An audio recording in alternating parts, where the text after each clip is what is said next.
Aujourd'hui, les gens se demandent comment et quand l'économie mondiale va se relever de sa récession actuelle. Même si personne ne peut prédire l'avenir, les utilisateurs d'eToro recommandent de rechercher des informations en observant comment les marchés ont réagi aux épidémies précédentes. Par le passé, après une crise initiale due à une épidémie, les marchés ont mis environ 6 mois pour rebondir. Une baisse à court terme avait tendance à être suivie par la poursuite d'une tendance haussière. Par exemple, la grippe porcine a commencé en 2009. 6 mois plus tard, le S&P 500 a augmenté de 18% et, en un an, il était en hausse de 35%. Bien que les rebonds passés ne permettent pas de prédire ce qui va se passer maintenant, ils peuvent faire la lumière sur ce qui pourrait nous attendre. Vous souhaitez obtenir plus d'informations ?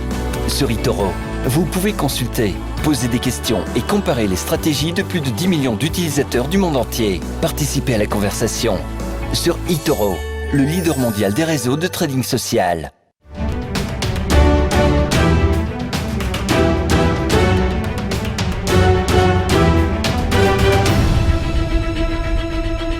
Après la déferlante vert hier aux élections municipales, une première réponse d'Emmanuel Macron aujourd'hui à la préoccupation environnementale des Français. Le président de la République reçoit les 150 membres de la Convention citoyenne sur le climat. Les délégués détailleront les propositions, alors que certaines ont largement été taxées d'écologie punitive ou de pas très originales.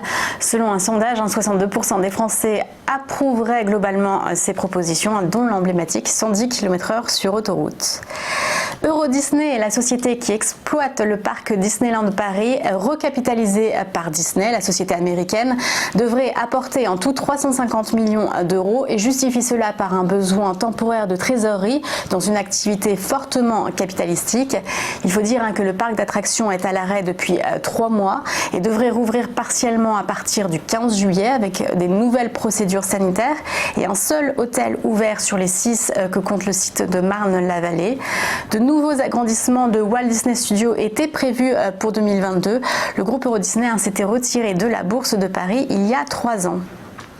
Et Bouygues Télécom signe un rachat d'importance. Il s'agit de Euro Information Télécom, EIT, un opérateur alternatif qui loue les réseaux des grands opérateurs et développe des marques commerciales comme Énergie Mobile ou Crédit Mutuel Mobile.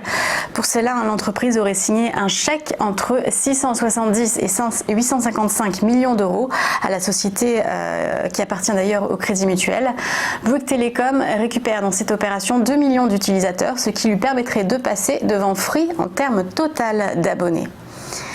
Et du côté des marchés financiers, c'était une fin de semaine en repli de moins 0,18% à 4909 points sur le CAC, qui signait d'ailleurs une semaine en baisse de 1,4%.